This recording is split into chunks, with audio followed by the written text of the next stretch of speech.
ជំរាបសួរបងប្អូនទាំងជនទាំងអស់គ្នាថ្ងៃនេះបងអូនចង់មកប្រាប់អំពីចំណុចពិសេសនៃខុនដូដែលនៅជាប់ផ្លូវធំមូលហេតុអីមានតម្លៃម៉េចបាទចំណុចទី1គឺនៅជាប់ផ្លូវធំគឺយើងងាយស្រួលក្នុងការធ្វើដំណើរយើងចេញចូលបានលឿនចំណុចទី2ខុនដូដែលនៅជិតផ្លូវធំគឺសុវត្ថិភាពដល់បងជាពិសេសគឺស្រីដែលគាត់ជាអ្នកធ្វើការយប់អីអញ្ចឹងណាបាទអញ្ចឹងគឺគាត់ពិបាកចូលទៅដល់ក្នុងទីតាំងដែលជ្រៅហើយគឺយើងនៅជាប់ផ្លូវធំតែម្ដង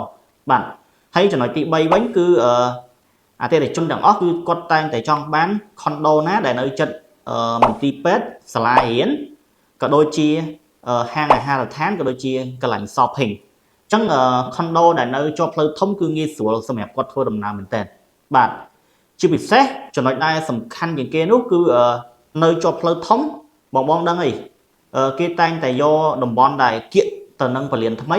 ក៏ដូចជាផ្សារទំនើប Eon មិនថា Eon 1 Eon 2ក៏ដូចជា Eon 3អញ្ចឹងបើសិនជាបងចង់ដឹងព័ត៌មានលម្អិតតាក់ទងជាមួយនឹងអចលនទ្រព្យផ្សេងទៀតបងអាច comment សួរនៅក្នុងវីដេអូនេះបានអរគុណច្រើនបាយបាយ